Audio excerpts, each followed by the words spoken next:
because homelessness has been around now for so long. I mean, I remember in the early 80s, 83 in San Francisco, it was temporary emergency shelter facilities because it was an economic downturn.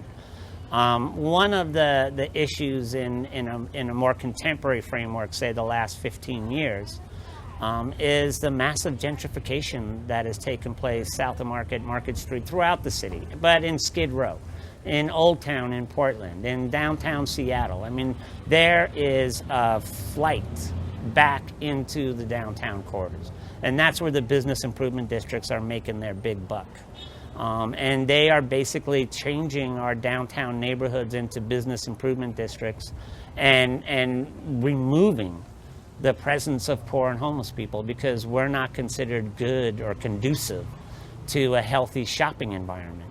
And getting absolute capitulation from local governments and from state governments to allocate property tax dollars through a petition signing process of 50% of the landowners. So we're actually now allocating tax money by having property owners, whether they live in the city or not, sign a petition in order to fund programs that 74% of the funding goes to private security to remove poor people from that neighborhood, to hiring off-duty cops, to setting up special deals where you're the priority for the cops, in order to convert cities into shopping malls. Like, that's how the International Downtown Association frames it, creating the shopping mall environment in downtown corridors.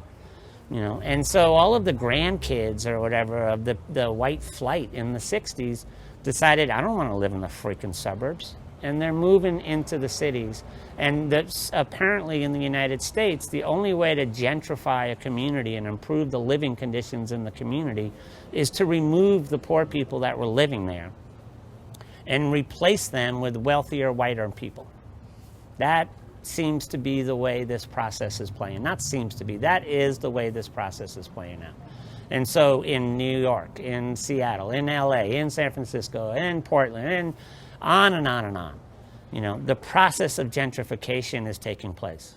And that is the massive urban removal of poor and homeless people from downtown areas.